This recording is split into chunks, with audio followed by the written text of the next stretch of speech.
Welcome to Cheers. I'm your host, Avery Woods.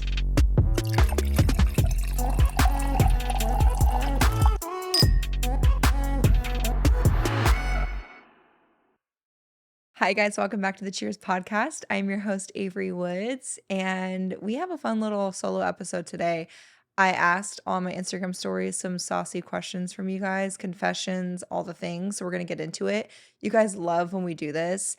And if you haven't been here or you're new here, back in the day on my Instagram, I used to do a segment called Saucy Saturdays where I would have a question box. This is something I did for like 3 years, and you guys would send in all of the unfiltered questions, usually about sex, and I answer them. And I really have no shame in that. I don't know why it's such a taboo thing, but I love how much it helps other women and men even understanding their women or their relationships better. And I just think it's something that's very empowering for women that we should be more open and vulnerable to talk about. So we're getting into that today. There's a couple other things I want to touch on first. And one of those things is this is the last time we're going to be recording with this studio setup. So we are completely redoing the studio. I'm so excited. We have a lot of upcoming exciting things for Cheers. We have been talking to some big production companies, and I'm hoping it works out where, we can kind of get under their belt, because something I'm really proud of is that Cheers has been a completely solo endeavor. It's literally just been Scott and I. And to be able to build it up to what it's at now is crazy to me and something I never expected to happen. I genuinely get so much joy out of doing this podcast because it feels easy. It's a no judgment zone. People listen just because they want to be here, and I'm so grateful for that. And in the beginning, it was just Scott and I as best friends, and he's like, "Oh, I've been interested in production." So the fact that we're here now and we're ranked so high amongst like huge podcast companies that are either Spotify exclusive or under these huge production companies, and it's literally just a two-man show for us. We do all our own bookings, we bought all of our own equipment, like we did all the research ourselves. So it's just such a special, sacred thing to us.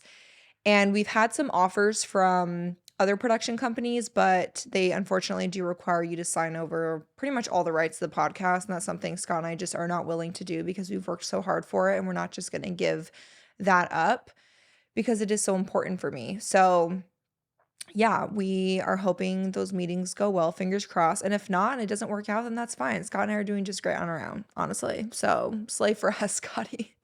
But I just wanted a different vibe in the podcast room, and we had kind of played around with the chairs, and then I ended up moving the chairs into my living room because I liked them better in my house.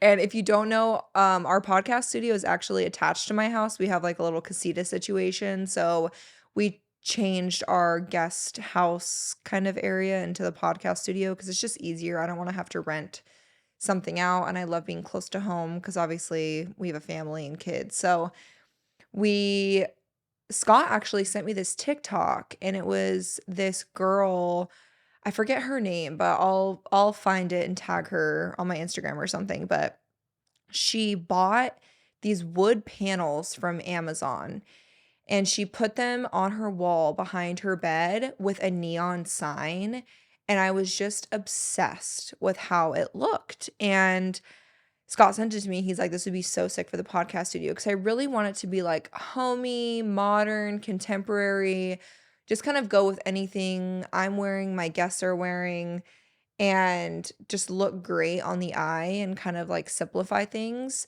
So if you follow me on TikTok, you probably saw when we bought the new podcast chairs. I found them at the Anthropologie outlet for fucking dirt cheap. Because if you shop at Anthropologie for furniture, you know how damn expensive it is.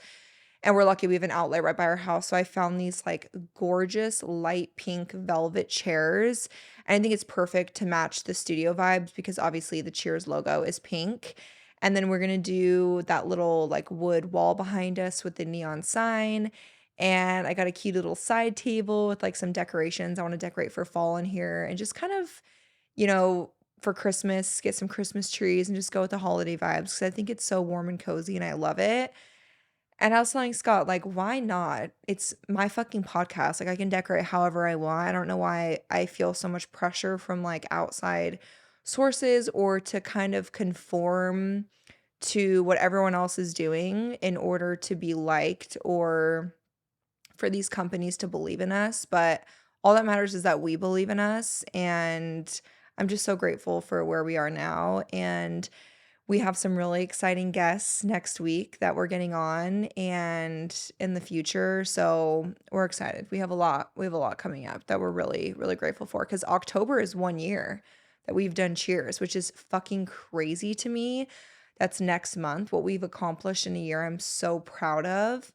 And it's all because of you guys. So we're just so grateful that you're here. Thank you so much. The other thing I want to talk about before we got into our saucy questions is my alcohol sobriety journey. And I'm going on 2 months without a sip of alcohol, which is crazy to me. I never thought that that would happen. Um, and I feel so amazing. I actually, there's rumors that I'm on semaglutide, and honestly, thank you. Like, I'm so grateful for that. Like, spread rumors that I'm on semaglutide, Ozempic, whatever the case may be, because if you think that, that means I'm doing something right. You know what? I will be so honest with you. When we were in Hawaii for the month of June, I did 3 doses of semaglutide, and David threw it in the trash because I was so deathly ill. And I I was obviously still drinking then, and so I kept a lot of weight on, especially like just puffiness. Just people know what I'm talking about. Like it's a different type of weight when it's alcohol weight because you're just swollen and I don't know. I just feel gross. Like my face gets really puffy and it's hard for me to lose that stubborn weight. And in my head back in June, I was like, I'm not gonna stop drinking. So I knew we were going to Hawaii for a month and I knew I wasn't gonna be able to work out a lot. So I was like, maybe I'll just try like a low dose of it. It was fucking awful and I will never do it again. I was popping Zofran like it was Smarties, and Scott can attest I was so fucking sick. And he's been open about his journey, kind of experimenting with was it semi-gluten or Ozempic that you were on? Both. Yeah, Scott's tried both. And I was like, maybe I'll try it. I can't. I get so sick. And I'll be honest with you guys, like I don't believe in dieting. I will never diet. I would say if I ever had something big coming up, where I'm like my body is vulnerable, then maybe I would work with like a nutritionist or maybe like food prep. But food makes me happy. And I've had issues in the past when it comes to binging and purging. And I feel like when I force myself to not eat certain things or just not eat it, and like my thing is moderation. Like, for example, we were at Ashley and Jesse's house last night for the UFC fight, and we ordered a dozen crumble cookies, and I tried a little slice of all the flavors, and like, what is that gonna do? Kill me? No. I just it's about having the correct mindset when it comes to food. And so I feel like I've gotten a great routine since not drinking. I have been mixing Pilates with lifting. So Monday, Wednesday, Friday, I do Pilates. And then Tuesday, Thursday, I lift with David at the gym. On Tuesday, we do back and biceps. And then Thursday, we do legs. And I feel like it's the best shape I've ever been in my life. Like even David the other day was like, we've been together for 10 years and this is the best shape you've ever been in your life after 2 kids and you're turning 30 this year. And I was like, wow, you're right. Like it's such a healthy balance because I don't diet, like I said. I'm not doing any sort of like weight loss shot, whatever the fuck people are saying, which let them talk, whatever. I'm like, thank you. Thank you. It's not semaglutide. I just have been working really hard in the gym. But isn't it sad that people automatically have to discredit your hard work? Like, I was talking to Jacqueline Hill about this because obviously, if you guys watched her episode, she was on my podcast. She just hit a year of sobriety. I'm so proud of her. Like, she has overcome so much, and she was such a huge inspiration for me to stop drinking and someone that I go to a lot if I'm ever struggling with drinking. And she has just worked so hard on her fitness and just lifestyle journey and has obviously dropped so much weight after a year of not drinking alcohol. It makes a huge fucking difference, you guys. Like alcohol makes you gain so much weight. And again, I'm not saying I'm not going to drink forever or not going to not drink forever. I don't know what my goal is. this is just kind of something that I wanted to do for me and no one else. And if I ever choose a drink in the future and people want to judge me for it, that's fine because it's not their journey, it's mine. But the second Jacqueline's body started showing her lifestyle change and she was dropping a bunch of weight, people automatically, "Oh, you're on Ozempic, you're on semaglutide." Why can't we just, like, celebrate someone's hard work? I just don't get it. And also people like Jacqueline and I are such fucking open books, like, we would tell you. I would 100% if someone was to ask me that question when I was trialing semaglutide for 3 doses, I would have said, "Yeah, I'm trying it out." I don't care, but I'm not, and I am really grateful and proud of the journey that my body has been going through, and that it does show no matter how old you are, no matter what stage in life you're in, you can make a change because I look back at photos even when I was 21 when we got married, and my body is so much more fit now, and it's just crazy. So, as far as like the mental struggle with alcohol, I would say Vegas was the most challenging aspect of it for me because obviously all everyone does in Vegas is drink. Now, like when we're out with our friends or on the boat, I'll drink like a nowadays, which is like those little THC seltzer drinks. They have 5 milligrams of THC in them. And I love it because it gives me like a little bit of a buzz, but not anything that's gonna like I'm still out surfing, on the back of the boat. Like obviously it's not putting me out or anything, but it makes you feel like you're participating, I guess, with your friends and stuff. And like last night, at the UFC party, I was just drinking some Diet Coke and Dr. Pepper and eating chips and salsa, and I didn't feel weird. And I also think I'm past the point now with like all my closest friends that they just know I'm not drinking. So it's not like oh, you're not drinking? Why aren't you drinking? Because I think in the beginning that is hard of people kind of not interrogating you, but they have a lot of questions about it, which is totally fine. And I'm an open book. But then it kinda gets tiring because 'cause you're like, "Yeah, I'm not drinking," and they're just kinda like, "Well, why? Like, why don't you just drink?" And I'm like, "Well, because I don't want to right now for me in my life," you know? So, it's nice that I'm kind of past the point that with everyone in my life because they just kind of know, and I just feel like I have a lot more energy, I feel healthier, I feel like I'm achieving certain goals when it comes to, like, my fitness journey that I wasn't able to achieve before, and it's so weird to see my body kind of, like, tone up even after kids, where I'm like, "Whoa, like, my belly button didn't used to look like that because now it's, like, getting more fit," which is funny because I actually feel like I'm discovering so much more loose skin on my belly as I'm dropping weight because 'cause I'm not, like, filling out the loose skin anymore, if that makes sense. So that's kind of an interesting thing. But other than that, I feel really good, and I'm so glad that I'm doing it. Scott's been doing it too. Have you drank at all? See?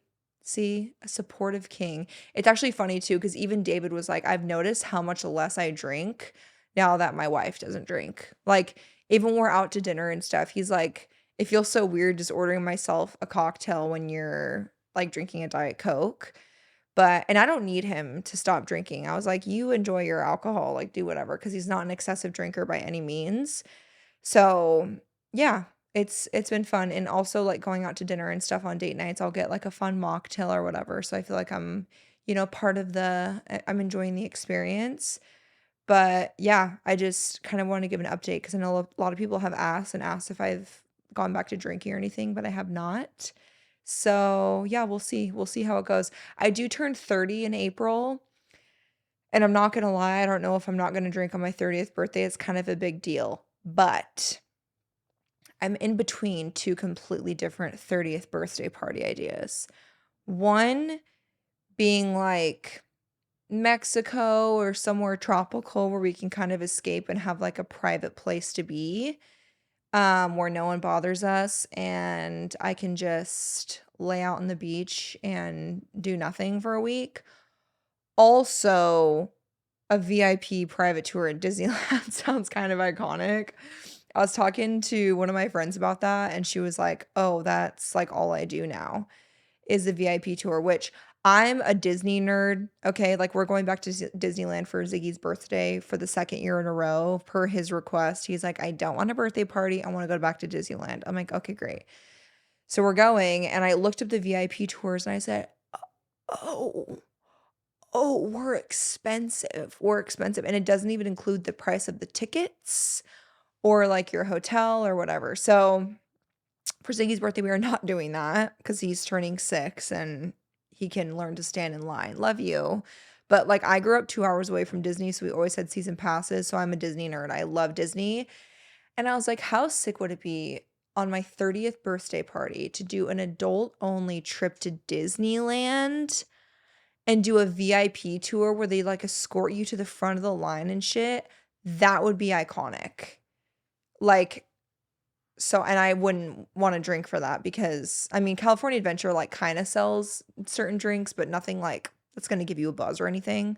So I was like, it'd be kind of fun. Maybe like take an Eddie with our group of friends. That would be so fun. Do you want to know? See, but like Danny, I'm like, love you. I want you like to be there, but she's gonna give birth right before, so like she can't go to Disney. But you know what? It would be a solid group of friends. Like we would have so much fun. Okay, maybe we're going to Disneyland. We'll see. Don't hold me to that. Anyways, okay, let's get into saucy questions because that's what you guys are here for. So let's read them. I had a lot of people ask if I bleach my asshole. No. Scott. Scott can't hold it. I know. Well, I just really wanted to jump into it like raw and dirty. Like, let's raw dog it. No, I don't bleach my asshole. But you know what? Doesn't Tana Mojo bleach her asshole? And she's a fuck. Like, I'm obsessed. Tana, I need to meet you. Like, Tiana had great things to say about Tana too, because she met her. And I love that she openly is like, yeah, I fucking bleach my asshole. Like, what's it to you? I want a pretty pink little butthole. Maybe I'll try it. Should I film like okay, not film it, but like film like, hey, I'm about to bleach my asshole.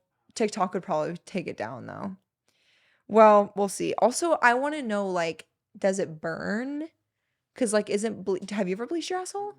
Cause like bleach is supposed to burn, yeah. If it's on your skin for too long, like I already experienced enough burning butthole sensations when it comes to like eating spicy ramen. Like I don't know if I if I want to like purposely do it, you know? But we'll see. Okay, crazy. I've already talked about this. Craziest places you've ever had sex. Nowhere like okay, well one time in a public jacuzzi we did do that. Yeah. Yeah, we did do that one time. It was like a wave. It was like a wave pool in there. I was on top of him. I don't know. People were probably watching from like the above. Hopefully no one has it on film or anything. That would be ooh. How to keep the marriage spicy when you feel like your husband wants someone else. Get a new husband. Yeah, what's going on? Like your husband shouldn't want anyone else. I think listen, relationships always have ebbs and flows, right? Like right now, David and I are obsessed with each other, and we talked about the other day, but like I feel like we're in probably one of the best stages of marriage we've ever been in, and I'm so grateful for that, which is why I'm like I don't really have a want to have another kid right now. Fuck it up.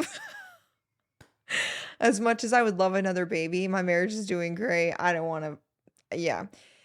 Anyways, um I feel like all marriages go through ebbs and flows for both people, for the joint party, but you should never feel like your spouse wants someone else and that you should have to fight for him to want you more. That should never be happening. And that's a conversation you should have with him because what the fuck?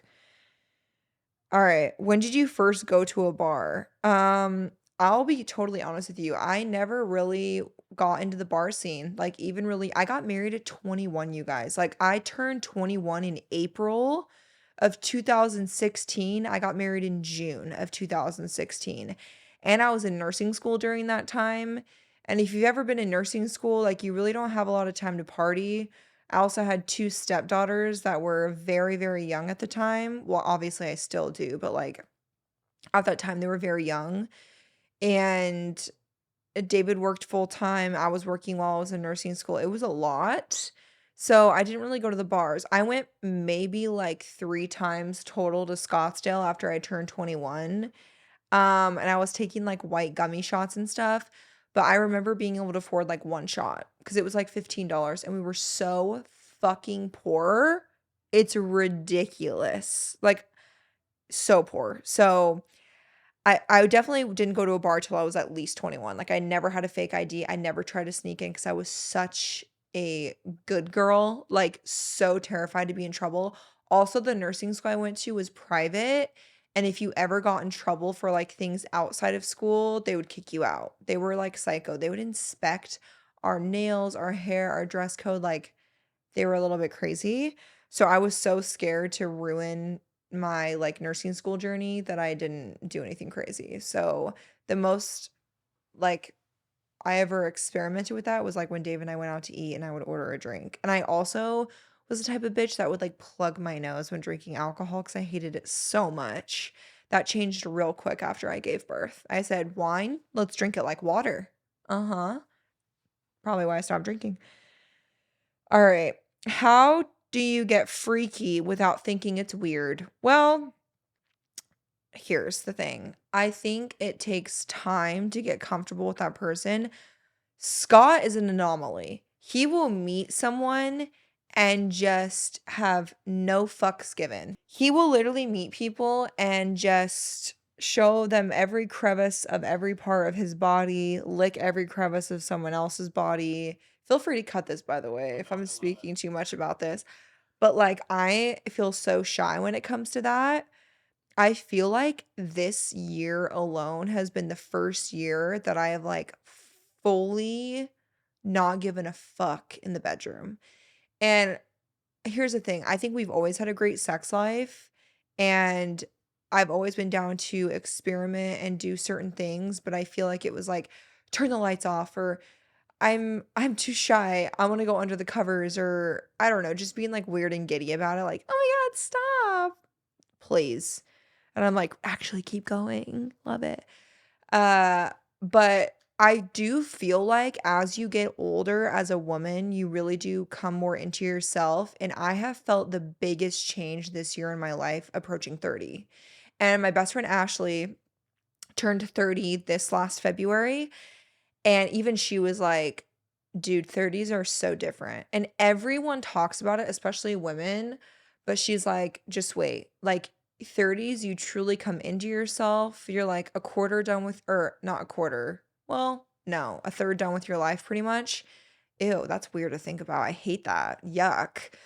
But I think you just kind of prioritize what matters and what doesn't. And I'm like, you know what? It's just better to let go in the bedroom and enjoy it because afterwards you're never going to be embarrassed or like regret what you did.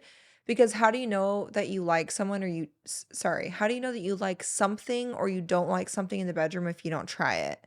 And I feel like that is the beautiful thing about intimacy is you are being intimate with that person, which makes you vulnerable. But if you trust that person, then you should experiment and also talk about and communicate what you want to try and what's off limits for you because you might not be comfortable with something now, but you could in like, the next few months as you progress in your intimate relationship. So hopefully that makes sense. Oh, everyone's asking about my favorite vibrator. Guys, it's in my Amazon. It's the best thing ever. I have been linking that vibrator for, I mean, probably like 5 years or so. It's the best. I have bought and been gifted vibrators that are 5 times the cost of that, and they don't even compare. Like, I think it's like $20, like 19.99 or something. It's just a standard wand.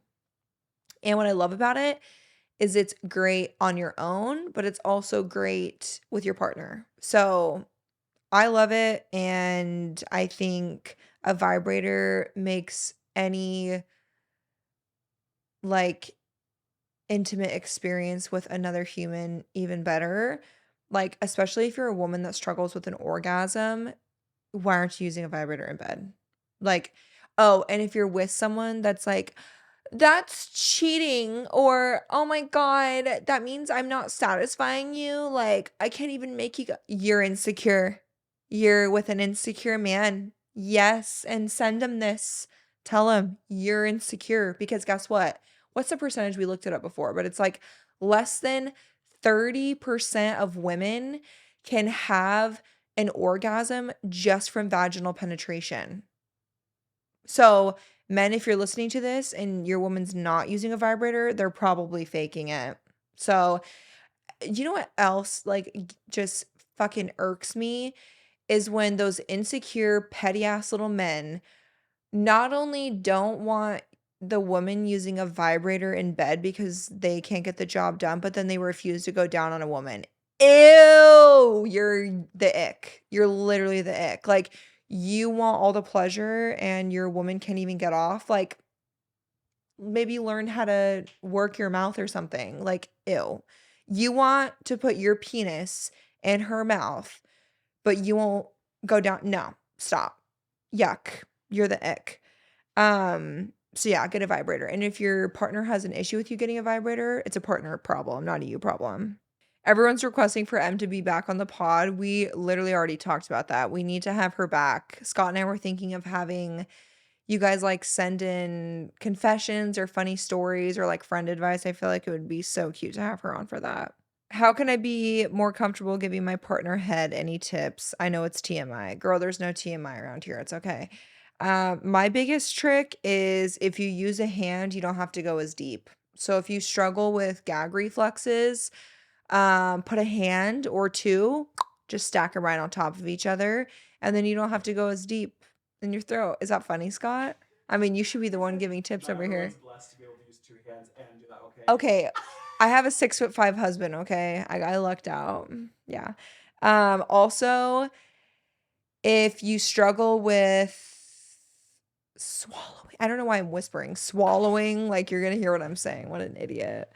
Um, let him finish under your tongue. So put your tongue to the roof of your mouth like that, and then I've read a lot of like books from like PhD like doctors and shit that like specialize in sex, and because I like to read like the anatomical, like I'm like the weird nerd nurse. Anyways, yeah, the under the tongue thing helps a lot. Spitters or quitters. I'm totally teasing. If you spit, you're not a quitter because honestly, the hardest part is getting it in your mouth. So you're doing great, sweetie. Lots of questions about like grooming, like hair wise. I have laser hair removal. So I have laser under my armpits, my whole vag and asshole. Yes, that's right. they, they lay my bitch ass on my stomach, put my knee up and say, spread it. And they go and just zip, like cinch all that hair, just gone. I also do laser from the knees down on my legs, and it's been so nice. My legs are so dry right now. But if you are shaving, I have like the coarsest, blackest, darkest hair and the worst bikini line. I swear to fucking God, my pubes go down to my mid thigh. Like, it doesn't matter how much I would shave. I always had like a 5 o'clock shadow on my entire, it was awful. And we all know I wear floss for a string bikini. Okay. Yeah. Anyways, shave with a men's razor that's fresh, okay? Very sharp blades. Use baby oil and then baby powder after to kind of like close up those pores. Also exfoliate the area before you shave. It will help with ingrown hairs. So I hope that helps. But I'm telling you guys, look on Groupon because that's when I first started getting laser hair removals before I even had Ziggy. We were living in San Diego and I bought a Groupon for super cheap. It's so worth it, you guys. Like, laser has changed my life. Like, as a woman, especially someone that's always in bathing suits. Like, we're always at the pool, we're always on the boat, on the lake, or at the beach. So I'm always in a bikini and I would have to shave on a daily basis and still would be so insecure of my bikini line. Like back in the day when I used to use FaceTime, what's it called? Facetune? Oh my God. I used to like zoom in on my puss and like blur out all of the like razor burn and anything. I don't have to do that anymore. I don't even have photo editing apps on my phone besides a Tezza app because I love her like little film filters. But yeah, that just shows like going from young 20s to 30s, like you just stop giving a fuck. Like I literally don't give a fuck anymore. Other people do though. They really care about my life for some reason. I'm like, girl, get a fucking hobby. I don't know why everyone's asking if everything's okay with Emily and I. Em and I are fine. Like, we actually just voice memoed about this 2 days ago, and we've gotten to a point where we don't feel obligated to share our friendship as much online anymore because people, A, always want to pin us against each other, and it's fucking ridiculous. And B, it's such a special, like, friendship. All of my friendships are that I don't feel the need to blast them online because it automatically attracts hate, pins people against each other, and creates unnecessary drama and rumors that aren't even true. So Em and I are fine. We literally just saw each was that 2 days ago I saw her? Yeah. So everything's great. Just everyone is so invested. Oh, same with Ash. Oh my God. If I don't post Ashley on my Instagram at least once a week, are you and Ashley okay? I'm like, I see that bitch 5 days a week. Like she's literally my neighbor. Our kids go to school together. Like I see her every day in the pickup drop off line. We're fine. Everyone just calm down. Do you ever do giveaways? I do giveaways all the time on my TikTok, Instagram, all the things. Oh, do you have a lollipop or anchor incision for your boobs? What did you do for your scars? I only have a lollipop, which I'm so grateful for. I thought I was gonna have to do an anchor scar when I got my boob lifted and implants, but I only have a single incision from the bottom of my nipple down, which is my lift scar, and she was able to put my implant through the lift. As far as scar treatments, she gave me Embrace, which was like a silicone kind of patch that goes over it. But I'm not gonna lie, I only used it for like 2 weeks because it gave me a really bad rash. My skin is super sensitive. Um, and like actually when I had my C-sections, the glue they used to seal my C-sections, I was allergic to, and it broke me out in hives both times from like my mid-thigh all the way to my belly button. And I thought it was like the mesh underwear that they put you in after the C-section. So when I had Stevie, I requested to not put the mesh stuff on, and I got my own like post-op underwear, and it still happened. And my doctor said it was the glue. So I think the same kind of thing with like the silicone scar treatment was the same because I got a really bad rash. I also will get that with like certain laundry detergents and stuff. My skin is so fucking sensitive. So I didn't really do any scar treatment, but my doctor is so good. Like my scars are literally nothing. So I feel so grateful because we're about a year and a half post-op. And I've never been happier with my boobs. That's the other thing too. Like it sounds really selfish, but once you like are done having kids and then you do things to like help with insecurities like my boobs, right? They were saggy ass tube socks, but you know what? I was grateful to breastfeed, and make as much milk as I did for my kids.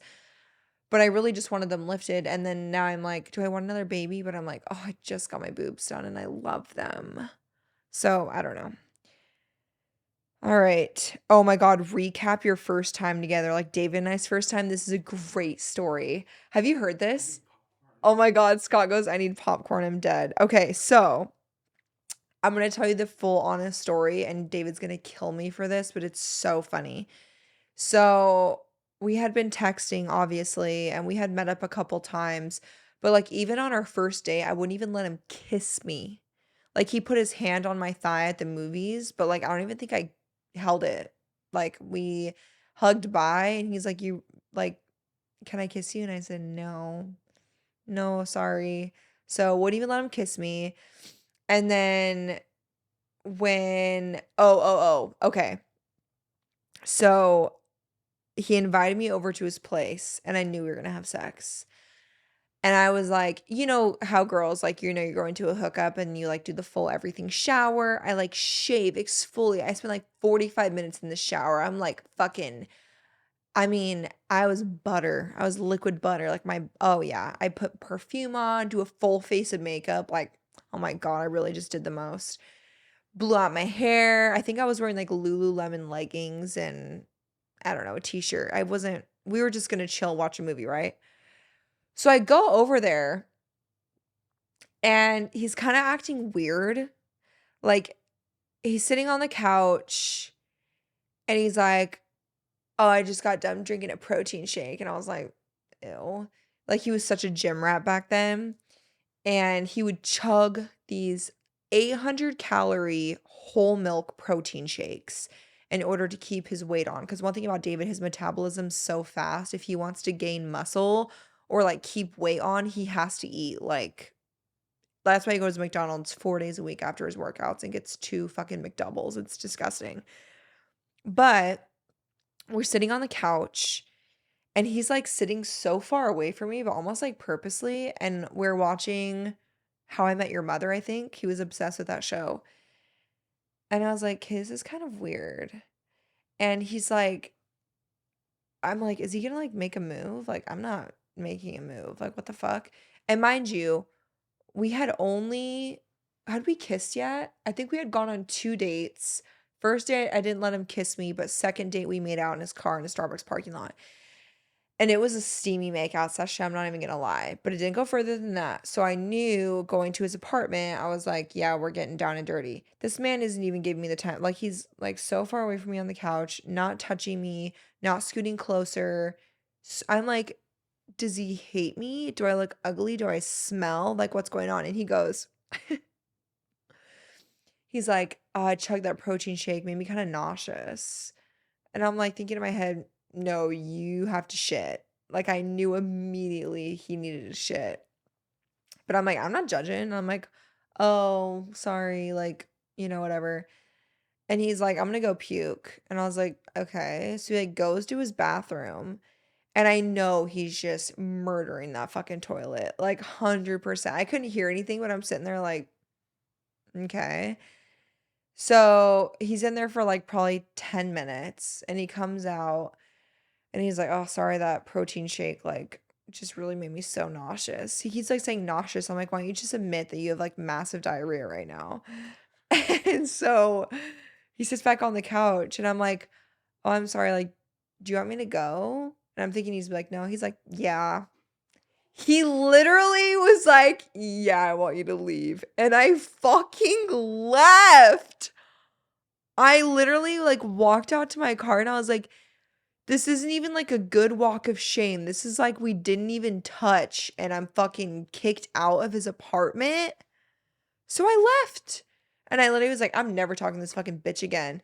Of course, like, years later, I it comes out, not even years later, probably, like, 3 months later when we were comfortable with each other, I was like, "Did you have the massive runs?" He was like, "Oh, I was shitting all night." He was like, "I fucking hated myself because he's like, "I have this hot bitch sitting on my couch, smooth as butter, pussy's ready to go, and I have bubble guts, and I was shitting all night." And I was like, "Man, that sucks." So, anyways, then the next time I went over, we got down and dirty, and I remember, like, I was, like, straddling on top of him or something, making out. He, like, took my shirt off, then I was like, "Give me a tour of your apartment." Ew, I was such a pick me, gross. So I'm walking around his apartment topless in Lululemon leggings, and he's walking behind me. He's like, "Here's the kitchen," whatever. Because 'cause I'm like the reason I did that is because I was, like, trying to go to the bedroom because he had a leather couch. Like, what a single man thing to have, like, a nasty, like, ugh, I'm not trying to bang out on a leather couch. And then he took me to his, room that had a mattress on a box spring. That's all he had. No, like, furniture, nothing. And yeah, lasted about 3 pumps, and that was it. And I was like, "Okay." And then I left, and then he basically, he didn't friend zone me, but he was put me in, like, the hookup stage. He's like, "Yeah, I don't wanna date," and I was like, "Bye," blocked his number, but then he went to Verizon Wireless, got a new phone number because if he wanted to, he would, ladies. Okay, I'm getting a lot of questions about period sex, saying that their men refuse no matter how light their flow is, and I'm like, "Grow a pair, respectfully." I have one question for men like that. If all of the lights were off, could you tell a difference? No, you couldn't. Like, I get if you don't wanna go down, like, with period blood, okay, that's fine, and it's a mental thing 100% because if you didn't know they were on their period and it was pitch black, you wouldn't fucking know, let's be so for real. But, like, it's just your penis touching it, like, your penis has probably been elsewhere worse, right? Like, it's a penis. It's not that special, so just put that chunk of meat in there. Go marinate it, okay? It's giving soaking from the Mormon church. Marinate. But David doesn't give a fuck. Like, respectfully, the only thing I'm concerned about is my expensive sheets. So I'm putting a towel down. But, like, also, like, go in the shower. Like, what's the big deal? Why are these men so um Insecure. insecure and just like, ew, I don't know. Like, sometimes the men of our generation are just so disappointing to me. And then these men that are like going on through like, I don't know why I can't find a girl. It's because of you. Yeah, it's a you problem. Like, these bitches are out here being hot and doing the most, and you won't even get your dick wet from period blood, like, get over yourself. Anywho says, yeah, no, David doesn't give a fuck, and I don't think men should care. I get if you're, like, day 2 and it's, like, a little much. Okay, fine. Also, for me, like, if I have really bad cramps, like, I just don't want a foreign object up there other than a tampon, so cool it. But yeah, I feel like put a towel down, it's fine. Okay, lots of questions about anal, aka anal. Okay. Here's the thing. I I'll give a quick recap because all the OGs here know. When I met David, he told me that was his fetish, and I said, "Fuck no, there will never be a penis going in my ass." But then I found this ebook, like, way back in the day from some sort of, like, sex doctor or psychologist or something that talked about how to safely have anal sex without basically, like, damaging the area or with it being as least painful as possible. So I will go through the tips that she gave that I have used that have helped me. Number 1, you can't just go from nothing to a dick, okay? It will hurt. It's a muscle that you kind of have to, like, stretch and get it used to. So my biggest recommendation when it comes to women, Scott can speak for men, I can't, I don't have a penis, but when it comes to women, you need to stimulate other areas while also introducing anal. For example, use a vibrator with, like, him putting a finger in or, like, a little baby butt plug. There's, like, little teeny tiny ones that are a great way to introduce kind of, like, waking up that muscle and getting used to something going in instead of going out, because obviously that's all you're used to in that area, right? I also think having, like, a cute little butt plug in when you're doing doggy is so hot because the guy's like, "Holy shit, she has a butt plug in her ass." Like, they're gonna eat that shit up. There's also, like, butt plugs that sell in, like, a set that kind of, like, grow in size almost, so you can kind of, like, stretch a little bit before a dick goes in. Also, obviously, I'm taking a break from drinking, but I feel like a couple glasses of wine does help kind of, like, relax you. Um, I don't know if I've ever done it while high. Do you think that helps, or do you think it's worse? Do you think being high I think it helps? helps. Okay, Scott says it helps. Um, but also, like, if you're doing dogging, you have a vibrator on your clit and he, like, puts in a thumb, that can kind of help, like, warm it up a little bit. But her advice was kind of like that for introduction.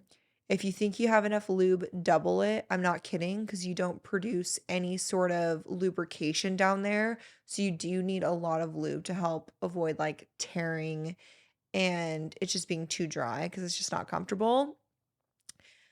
You need to, like, slow breathe and focus and almost, like, kind of push out a little bit in order for it to go in, because if you're too closed off, it's gonna hurt like a bitch, okay? Really, really bad. So, this is just my honest thoughts.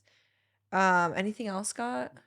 I think that's it. This is just a girl helping the girls, okay? But here's what I'll say.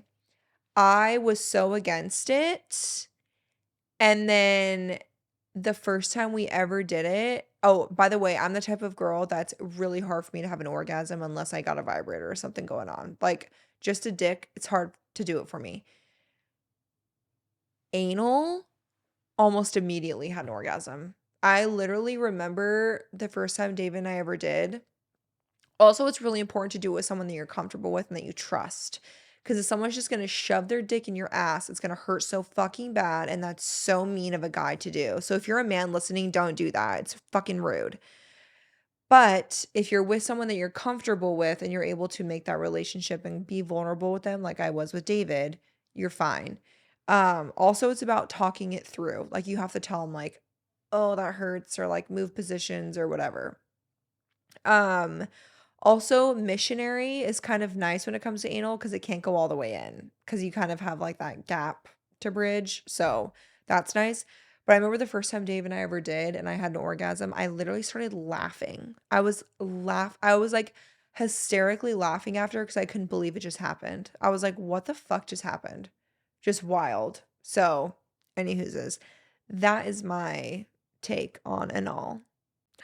Your episodes inspire me to go a bit risky and do it on the balcony on vacation. That's iconic. You guys, when you tell me stuff like that, it makes it so much better. Because people judge stuff like this so much. Like they think it's like, oh, the fact that she talks about that is so gross. It's not womanly. It's not conservative or classy. I don't give a fuck because guess what? You're still listening. I will say the majority of my audience on stuff like Saucy Saturdays or things like this is a lot of conservative religious women because they weren't taught about this stuff growing up. And so they're figuring it out now as women, as moms, as people that are married, and they weren't told things like this. And so it does help. So that's why I do it. And that's all that matters to me, honestly. I'm an airline pilot, co-pilot, and I slept with my captain who's 17 years older than me. That's iconic. You're a queen for that. How often y'all fucking? I fucking love when you guys ask questions like this. Honestly, each week is different. Last night, incredible sex. This morning, David woke up and goes, "That sex last night?" He said, that was solid. I would say like 2 to 3 days a week. Sometimes like once a week, depending on how tired we are. Also traveling, like if I'm traveling for work or like I don't know, if we're on vacation with the kids or something, which isn't a vacation, that's a trip. That's also hard because you're just so fucking tired. But I would say between like 1 and 3 days a week, depending on traveling, how tired we are, and what's going on in our lives. Oh, a lot of people asking about the election and who I'm voting for. Listen, I'm registered as an independent for a reason. I don't bring politics into social media because it's going to piss one or the other party off, right? And I feel like people would be surprised at my political views because they really do go not both ways, but I have different things I agree with from different political parties. And that's not speaking of Harris or Trump. I'm saying when it comes to being Democrat or Republican. And the reason is because I was raised extremely liberal, like extremely liberal. My parents were very liberal. David was raised very conservative. And as I've gotten older and being married to someone that was a police officer, that changed a little bit of my views, but I'm also very much like women's right advocate. So, yeah, I'm not going to say who I'm voting for, but I have political agreements with different parties for different reasons. And again, that's not speaking to the people that are running, it's speaking to the political parties. My boyfriend wants me to eat his ass and I don't like it. Don't do it then, girl. I'm telling you right now. You don't like it? Don't do it. Like, I mean, you could be like, go in the shower, scrub that shit till it's raw, and then we'll talk. But like, if you're not into it, you're not into it, queen. Like, that's just the facts. How do I ask my boyfriend to suck on my toes without sounding like a creep? Please help. In the moment. Like, I feel like when there's like certain kinks or something that it's intimidating to think about sitting down and having a conversation with someone and be like, "So how do you feel about sucking my toes?" Like, I feel like it needs to be like you guys are making out, you're hot and heavy, and you're like, "Put my toes in your mouth," you know? Then he'd be like, "Oh shit." I feel like in the moment it's hard to be like, "No, I'm not doing that." Because then it kind of like makes it awkward and like breaks that moment up. So I feel like when you're already hot and heavy into it, then you give your requests, and it's kind of hard for a guy to be like, "No," unless he's a pussy. My sex drive has been so low since getting married in July. Any advice? Well, you just got married, so I would say go check your hormones. I actually have a lot of friends that have had issues where they have to get their hormones checked, and it's really helped them. So check your hormones because that's a big thing. Also, are you on birth control? Are you on any like anti-depression or anxiety medications? Because those also contribute heavily to women's hormones and their sex drive. So definitely look into that too, because that could be contributing to that. I'm interested in getting my nipples pierced. Does it hurt? I love the look, but a bit nervous. I fucking love my nipple piercings. You guys know I've had them done twice because I had them done before I had kids and then I breastfed, got my boobs redone. Not redone, but I got my boobs done. They weren't done before. And then I re-pierced them. I'm obsessed with them. I think they look hot. I love when they show through clothes. I think it makes sex fun. It makes you feel confident. I actually a group of my girl like my best girlfriends, I'm the only one with my nipples pierced, and they are all making an appointment to all get their nipples pierced together. I'm going with them. Isn't that fun? So I'm literally gonna go with them while they all get their nips pierced because I told them I was like, you guys have to do it. Like it's such a hot piercing. And when I got them redone, because David for years was like, "I'm so excited for your nipple piercings to come back," because 'cause they're just, like, such a hot piercing. And so when I got them redone, I surprised him, and he was like, "Holy fuck." That video went viral because everyone was dying because I literally just flashed them. I did the same to my mom. I said, "Hey, drop 'em out. Let me see them titties." Question of the century, deep throat or just the tip? Love you, girl. Last night, major deep throat. Sometimes it's fun just to lay there on your back and then they kind of like fuck your face. Is that bad to say? That was me last night. I just had two hands right on the ass cheeks. You listen, when you've been together for 10 years, you have to keep it interesting. And last night was interesting.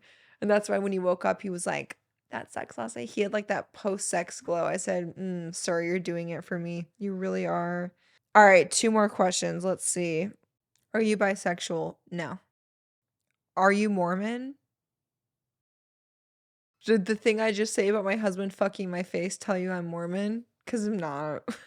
I didn't even know what the Mormon church was until probably like junior high because I grew up in California and like Central Coast California, so there's not a lot of Mormons there. Like it's usually like Southern California. And I literally thought it was like a club I wasn't part of. Like I was like, what's being Mormon? Like, is that like an after school club? Like, what's going on? And then I think it was like when I saw kids going to seminary, and I was like, what the fuck is like they just get to like leave campus and walk somewhere? Like, I want to be a part of that. It was the Mormon church. And then my friends told me, and I said, oh yeah, I'm staying far away from that. Ever what? Ever came so hard you farted? No. Out your asshole? Like I've like queefed. Because my husband's massive third leg, but I've never farted on my ass from having an orgasm. Like, what kind of orgasms are you having? My honest answer is no, but if you have good for you, queen, like you get it. How do you take care of your mental health? Well, that's not really I don't know why I just read that question out loud, but fuck it, I already did. Therapy's great. Disconnecting from my phone, ignoring the haters. I stopped looking at my mentions on TikTok and I hardly look at my comments anymore. Not because I don't love you guys, but because people are so fucking psycho. I also cannot stand people that use other creators' names for clout and attention because they know they're going to get bullied. Therefore, their engagement's going to go up. Like when people make videos just to talk shit about me or other creators because they know people in the comments are going to annihilate us and therefore they're going to get views. So you wanna be famous on social media by being a bully? That's fucking embarrassing. Like, what makes me laugh is when people leave hate comments, like, from their, like, actual profile, and then their boss or, like, husband or something will comment and be like, "Ew, this is not a good look. I'm her boss." I'm like, "Oof, bye." So I just, like, stopped looking at them because no matter what I do, someone will always have some shit to say, and I don't even fucking care anymore. Go talk your shit. Um, the boat has been huge because that forces me I have no service on my phone. I live in the moment, I disconnect, I hang out with my kids, my friends, my husband. I also feel like not drinking has helped my anxiety tenfold. Drinking makes me really anxious, especially, like, after a night of having a lot of wine. I feel like the next day I wake up very, very anxious. So that has helped me a lot. You guys look so in love after so many years. It's so inspiring. We really are. Thank you so much for saying that, by the way. I I do think it's really sad that people think it's like a show, and I've seen that on, like, other couples' accounts. Like, I've really seen people do the most when it comes to couples content because they know it's gonna do well, and I get it. Like, I'm not gonna ever talk negative about them because I don't know what's going on behind closed doors. They could really just be super in love.